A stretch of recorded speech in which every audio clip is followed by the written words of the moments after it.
innovative ideas with a huge round of applause.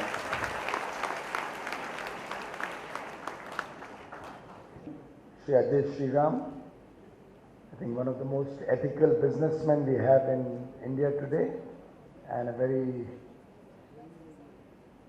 distinguished philanthropist, Dr. R.P. Rastogi, Mr. S.C. Malhotra, a number of distinguished alumni of the SRCC who are going to be felicitated today. My compliments to each one of you for your service to the nation in different fields. Faculty members of the college and young boys and girls, both the awardees and those who are going to be encouraged today to do even better in the years to come. A very, very good morning and felicitations to all of you on the annual day of the 90th annual day of the SRCC. It's really a milestone year, something to be proud of. And if SRCC were to look at it politically, we would have launched our 100th celebration and taken it from the 90th year till the 110th year.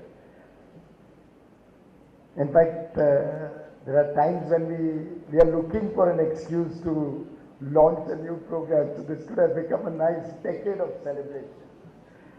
But really, truly, it's a great college. I've been here before. You didn't write my name. Is that only the list of the people who came last year or all those who have come? Only last year. Okay, I was wondering, मेरे को भूल गए आप लोग.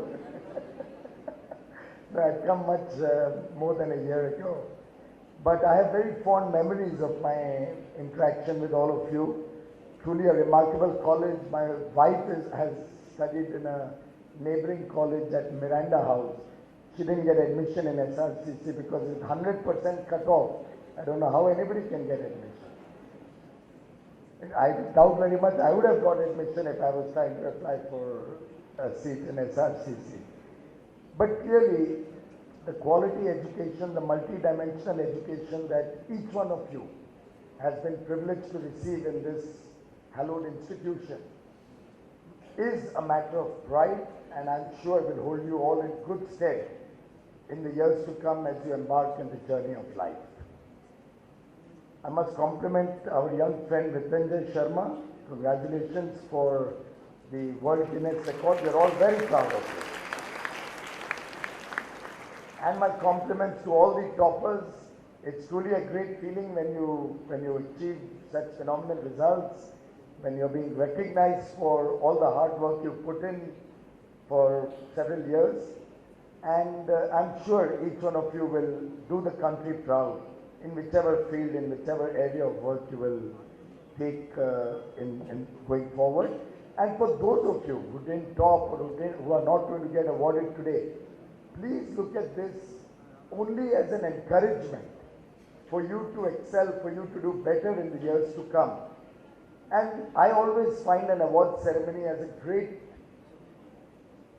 encouragement where one sees what the other person has done and wants to emulate, in fact, do even better going forward. So I wish each one of you a very, very distinguished career ahead of you in the years to come, those of you who are graduating this year. And I'm sure it will be a proud moment for each one of you to come out of this very, very privileged education that you have received at SRCC. I was just telling Arunji, my own son is graduating next month on the 26th of May when our government completes 2 years. So I can imagine what a proud moment it must be for each of the parents also. So please convey my compliments to your parents for your good work, for the fact that you have received this quality of education and for the future that beholds each one of you. I recall Prime Minister Modi's engagement at SRCC. That was in 2013. And in some sense, as I look back, I think that was when Prime Minister, then Chief Minister of Gujarat, was launched in the international space. And that speech, that reflection of Prime Minister's mind while he spoke at SRCC, you remember the glass half full and the glass half empty, and all those small anecdotes. I need water because my mouth gets parched. So it's not just for a visual effect. But I recall that speech at SRCC was played and was debated across the country and across the world for several months after his engagement at SRCC, and in some sense set the tone of the election campaign and set the agenda of the next government, which got sworn in 2 years ago. Because all that he said at that point of time at SRCC, he has tried to inculcate in his government, in his ministers, and he has tried to stay the path of good governance that he promised the students of SRCC in 2013 with absolute clarity of mind and with a vision for the country which has not wavered in 2 years despite any adversities, despite any distractions from the main agenda. And in that sense, if I may recall just two principal comments that Prime Minister had made at SRCC, he was sad at the disenchantment in Indian society, at the very low expectation that people had from the government of the day and then from any government for that matter. He believes that people should have high aspirations and high demands of any government because that's the only thing that keeps governments in check and helps government perform better. So he had touched upon the subject of disenchantment with the system. He had of course talked that 6 decades after independence, the nation is yearning for good governance. And he had offered to the people of India through his engagement at SRCC a pro-people, pro-good governance model of running the government. And I'll try to use this opportunity to probably give a small report card on what we have been able to do in 2 years, what has been the thinking behind this government for 2 years, and let you be the judge of whether Prime Minister Modi and his team, the government of the Bharatiya Janata Party-led NDA, has been able to, I would not say achieve, but at least set the ball rolling towards the path of a very, very prosperous, developed India that we are all aspiring for, that we are all wishing for, that we are all working for. And in that, if at all, there is one big challenge that we all face, and in fact, India as a nation faces, is the challenge of our mind, of our ability to think big, of our ability to be optimistic. I think the kind of demands that 24/7 breaking news channels or the fight for eyeballs and viewership and readership of news, that damage that this fight has caused the psyche of the nation, the fact that just listening to the bad news and the sensational news over long and long years has made all of us as a nation very, very despondent. We become a nation of pessimists rather than a nation where we talk of demographic dividend, nearly 65% of the population being young Indians. I would have thought would be a population would be bubbling with excitement, would be optimistic, looking forward to a bright future, thinking positive. Sadly, this no hope type of pessimism that I see is to my mind the only bottleneck that India has in its efforts to become a superpower, a Jagat Guru of the world, lead the world into a brighter future. This kind of self-deprivation. We love to criticize ourselves. We love to say everything that's happening is going wrong. And I recall I can give many examples, but an example just a few days ago. Prime Minister Modi had just been seized of the serious problem at Latur in Maharashtra of the water crisis and the drought situation. And he mentioned that a couple of us ministers would take particular interest and see that we monitor the situation and ensure that whatever steps need to be taken.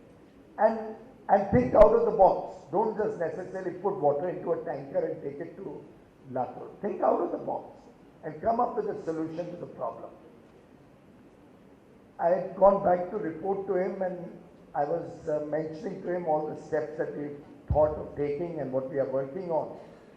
And I asked him, why did you think of raising this issue of Latur in the cabinet and deputing some of us to take particular care and attention?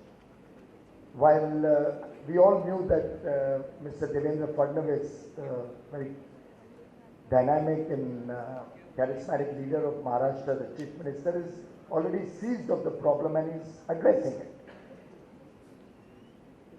And he mentioned to me that I know that you will work towards that problem. I know the state government is also addressing it.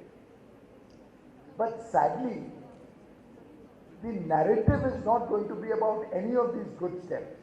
The narrative will continue to pick up one or two threads of the problem and only show the negativity. And he said, you mark my words, for 1 month, you're going to be confronted with this headline day in and day out. Because there's no other issue right now which can cause that kind of disruptive tendency in the society. And I thought about it, and I've been reading in the papers the amount of effort that the Railway Ministry and the state government have put in to take water, and you can imagine taking millions of liters of water to those power plants, to those drought affected areas, is pretty challenging. And they are working with very, very innovative solutions.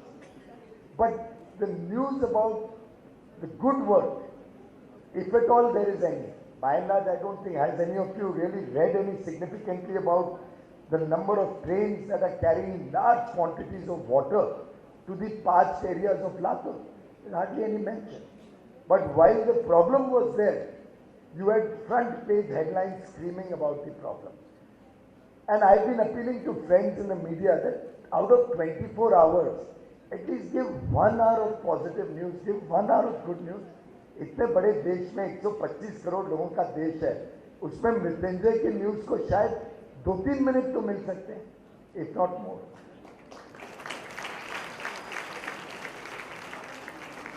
It's more a problem in our mind and in the psyche that we are facing or we are confronted with. But I do hope this generation of people, the youth of India, will overcome this pessimism and will aggressively plan for a bold future. In fact, these days even some very distinguished people like to deride our own achievements. And sometimes even on international fora, which really hurts. After all, today India is a bright star. All over the world people are talking about India. They're talking that it's the fastest growing large economy in the world. It's something to be proud of. Not to rest on our laurels, but to build upon that.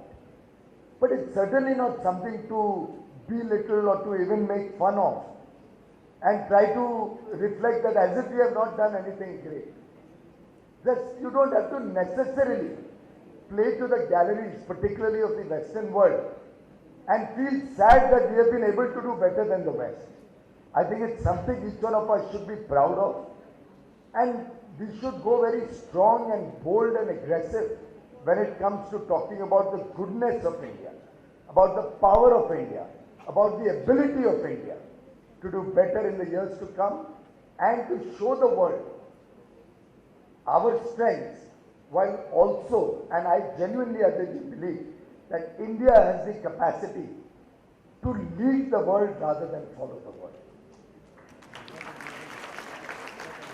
India has the capacity, ladies and gentlemen, to take the world out of the economic woes that the world is seeing today. The billion-plus aspirational Indians looking for a better quality of life have the ability to provide that large marketplace, to absorb huge amount of technology and innovation. It has the ability to take the people out of the depths of poverty or the problems of bad education, bad skills development, and convert all of these problems into an opportunity that can help the entire world come out of economic depression, some of which we are hearing of. But certainly we are not going to do us or the nation any good if we are going to deride our own achievements, our own abilities. I do believe when Mrityunjay first set out to play in this, on this August precincts of SRCC, on this beautiful stage, I'm sure even if he had done 105 hours, he would still have got the Guinness World Record. He would still have beaten the 104 hours that was there before him. But this young boy did not rest on 104, 105. He aimed big and he beat the record with 121 hours. That's 17 hours more. And that is the kind of overarching ambition that India should have. That is the kind of goal or goal setting that India today needs to look for. In fact, I'll share a small anecdote which happened with me. I suspect most of you know that Coal India Limited, which is a public sector company, would typically grow in output by 1%, 2%, an occasional growth of 4% called for uncorking champagne bottles. That is the level of expectation, and that has been the reality for several years. When this government came in and we realized that 2/3 of India's coal-based thermal plants, power plants were starved of coal. They were all running at critical coal stocks. In fact, jokingly I say at some places, some power plants were working on the Japanese just-in-time model. So the coal rake would come in and be fed straight into the power plant. So if the train got a little late, power would have to shut down in that area. Now, and at the same time, you just mentioned about the 204 coal blocks getting cancelled around the same time. At that point of time, when I first talked about India and Coal India Limited producing 1 billion tons, it used to produce 464 million tons before I became minister. When I talked of producing 1 billion tons, I was ridiculed and harmed, including on the floor of Parliament, a very distinguished former power minister who made fun of me in the Parliament, saying that I think Piyush does not understand the realities. He's looking at producing 1 billion tons from a company which grows at 1 or 2%. He's living in a cuckoo's world. He didn't use the word cuckoo's world, I just added that for spice. But ladies and gentlemen, when I set the first year's target, and I set that target at 10% growth, you can imagine the kind of tension that must have caused in the entire system, the kind of disbelief that I had to face. And by the way, I had only become a minister on 26th May, and by the time we got cracking to try and address this problem, probably a month or two may have gone by. So we had only 8 months left, and we wanted to do a 10% growth on the last 12 months performance. But I remember, just I don't know, some intuition or something, I told my colleagues, I said, let's aim for 10%. Even if we don't get 10% and we fall a little short, don't worry if the headlines scream that you are 3%, you have missed the target by 3%, but we'll aim big and go for it. I don't know why I said it. I wish I had said 1% or 0.5%. Maybe that would have come through. We missed our target by 3%. And all the headlines at the end of the year were, Coal India misses targets by 3%. But I'm glad I didn't set a target of 2% and achieved 6.9%. I'm happier to have set a target of 10% and achieved 6.9% in the very first year.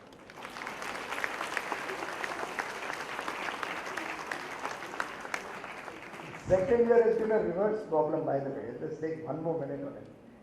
The next year I again set a target. This time I said we should do 11%, little more than 10%. So I said we should do 11%, and we've already done 6.9, so now it's doable. I mean, I feel very sad to share with you, we had reached up to 9.8% growth, and we ran out of space to stock our coal. Today, every power plant in the country has sufficient stock, some of them 40 days and 50 days stock. of coal.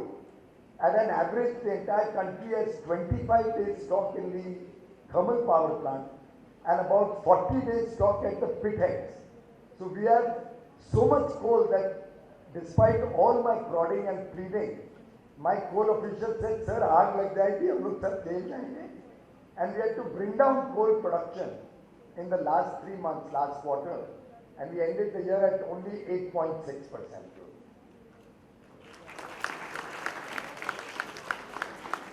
So in 2 years, the country could be transformed from a perpetually coal shortage to a situation where we are forced to cut down coal production because of sufficient stock, excess stocks. And mind you, it's not as if electricity consumption has come down. Coal-based power plants are producing far more energy than before. The block was in the mind. It was not in the ability of people to perform. And certainly not in the ability of public sector companies to perform. I know many of you are used to being very, very pessimistic when it comes to government companies.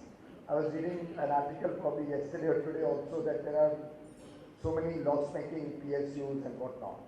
There are some challenges. But it's not as if every company that Ajay, you must have started in your life has always been a AAA performer or always made profit. We have all gone through bad times. It's not as if private sector airlines don't fail.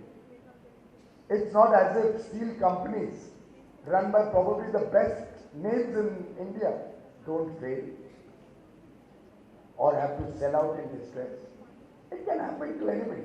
A company can fail, a public sector or private sector. And if at all public sector companies have not been able to do well in the past, the problem has been one of vision and leadership. It has not been a problem of their ability to perform. And I'm not saying this today after becoming minister. I'm on record 5 years ago on the same issue, that it's not the public sector which is failing. It is not these people. I see a senior government official and IAS official amongst the distinguished alumni that we are going to recognize today, Mr. Srivaj Krishna. Now very clearly, there's huge potential for extraordinary performance from these same ordinary people, all of whom work with very, very low salaries.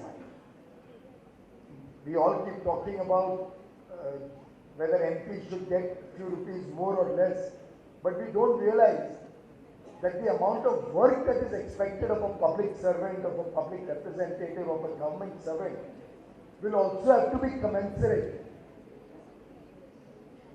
with what you pay him if you're going to expect him to be an honest public servant. But despite very adverse salary structure, they have the ability and they do perform exceedingly well. In fact, I have a company called EESL, Energy Efficiency Services Limited, which has in the last 2 years expanded 150 times in output. That company used to sell 6 lakh bulbs of LED bulbs every day. 6 lakh LED bulbs every day. This moment of time, it is selling 7 lakh bulbs every day. 6 lakh in a whole year. From 2013 to 14, in a whole year they sold 6 lakh bulbs, LED bulbs. Last year, they have sold 9 crore bulbs, from 6 lakh to 9 crore in 2 years. Currently, they are selling 7 lakh bulbs every day against 6 lakh every year. It's a public sector company run by a person who was working in the World Bank, who left his job there and came to work for the 1 lakh odd rupees that pittance that the government gives him.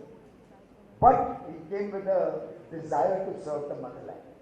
Came with an ambition that energy efficiency, I want to leave a mark in that. I want India to lead the world in energy efficiency.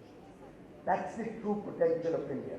So I just wanted to highlight to these young children here that it's very important that in your life, please set aggressive goals. Have very, very big ambitions in life.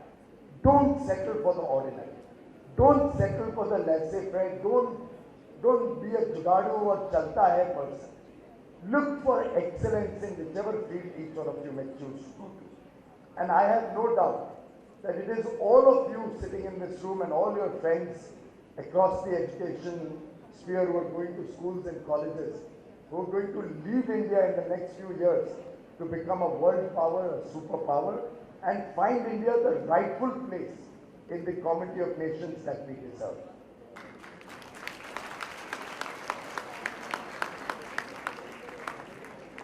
Towards that end, this government has tried to focus on certain principles of government rather than looking at shortcut solutions to the problems before the country. In all the work that we are doing, Prime Minister has been focused that we will have to ensure that all our actions fall within the realm of a set of commandments, principles, and we focus that every action has outcomes based on these principles. I'll just highlight some of those principles to help you understand the working of Prime Minister Modi and his government. Of course, I mentioned about decisive leadership. And very clearly, unless you are a decisive leader, and unless your followers or the people whom you lead trust you, believe in you, जिसको हिंदी में कहते हैं विश्वसनीयता हो, जब तक नेतृत्व में विश्वसनीयता नहीं हो, लोगों को विश्वास नहीं हो कि ये नेता सही काम कर रहे हैं, अच्छा काम कर रहे हैं, ईमानदार काम कर रहे हैं, till you provide decisive and trustworthy leadership, you will never be able to earn the goodwill of the people and achieve big goals. At the same time, when we received the legacy of the past, inherited a government which was almost where people had lost hope, we decided to do a root cause analysis of every problem and bring in fundamental structural change in all our actions. So effectively, I don't sign a single file which may be brought up to me or a letter or a problem that may be flagged off with a particular case or a particular problem. We make sure it goes into the system for a root cause analysis to check whether the policy is right or maybe needs some change or amendment or improvement, or whether the case is wrong and should be thrown out. But unless you put the benchmark of policy to every decision you take, and don't be an ostrich, keep an evolving policy, a policy that stays with the time. You'll always be susceptible to mistakes, susceptible to corruption, and therefore this has been a policy-driven root cause analysis approach and totally an outcome-oriented action approach. Whatever agendas we take up, we focus on the outcomes and work towards defined goals to achieve those outcomes. Of course, time-bound execution of these ideas, of these actions, is a very important. After all, these are all management principles which you will all use in your day-to-day life. But unless you are monitoring what work you are doing, unless you are holding people accountable to their performance, you will never be able to get the outcomes that you really desired in the first place. Of course, innovative financing has been also very useful for me given my background in finance and accountancy, and it's really helped me with many of our projects and helped me bring about a change in the power sector, not based on subsidies, but based on good governance, transparency, corruption-free procurement, and economies of scale.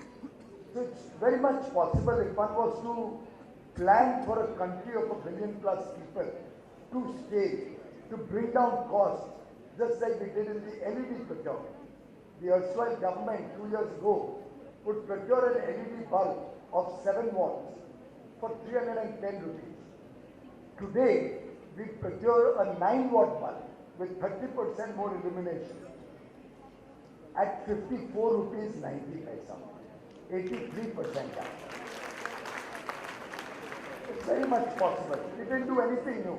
And by the way, these are good companies. There's Philips, Crompton Greaves, Osram, the best of AAA companies who are providing these bulbs. It's not as if there are these bad quality bulbs coming into India or any compromise whatsoever with the specifications or qualifying criteria. And of course, technology has been a big focus area of this government.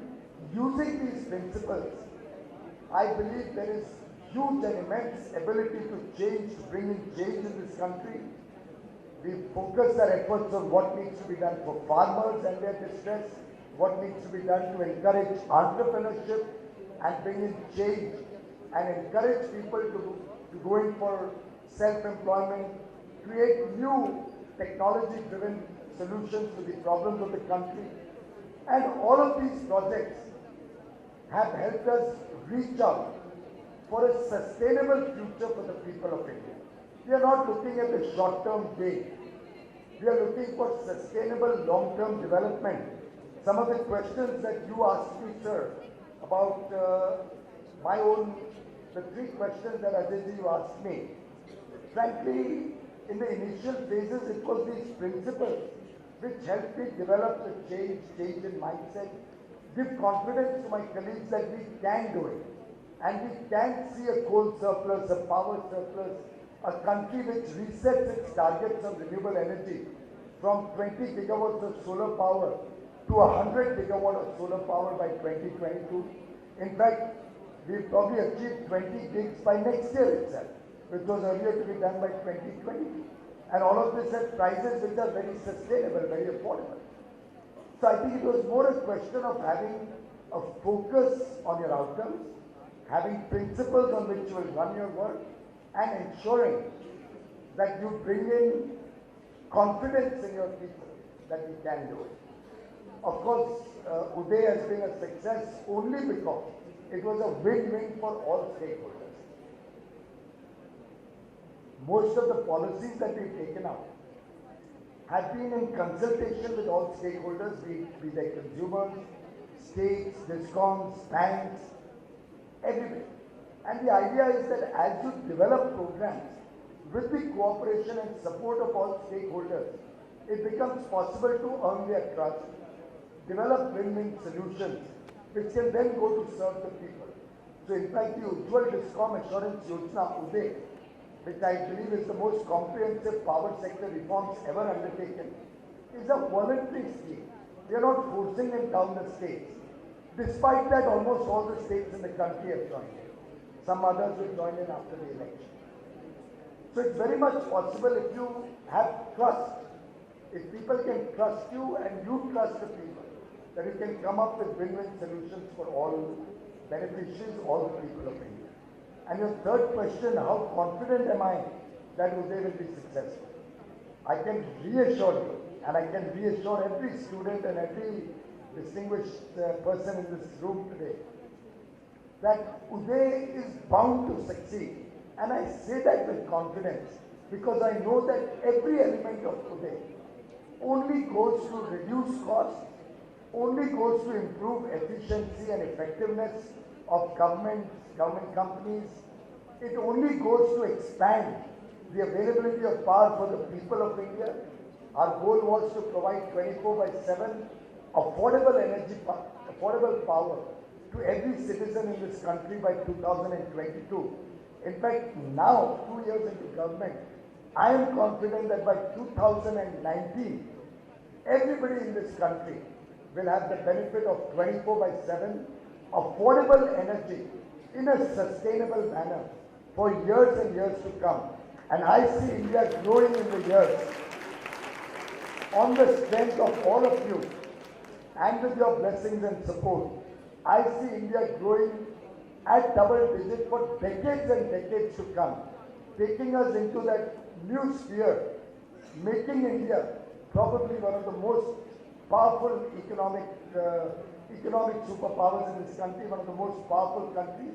What I saw in Paris when Prime Minister Modi was there for a short 24-hour engagement, the way the world leaders were looking up to Prime Minister Modi for his leadership in resolving the problems of the world, particularly terrorism and climate change, the two largest challenges before the world, gives me the confidence to say that India will, in the years to come, show the world what sustainable development is, what good governance is, and how one can take people out of the worst situation, out of the depths of poverty, into a truly sustainable and a good quality life. I'm sure all these young boys and girls will play a crucial role in that. In fact, as I was telling you, I would love to have a boy like Nitinjay work for me and in my team for some time and help us also in aiming big, in working towards a brighter future for this country. Once again, my compliments to all the award winners, to all the distinguished alumni of SRCC, to this young boy, Nitinjay Sharma, and my greetings to all of you in the days to come. Thank you.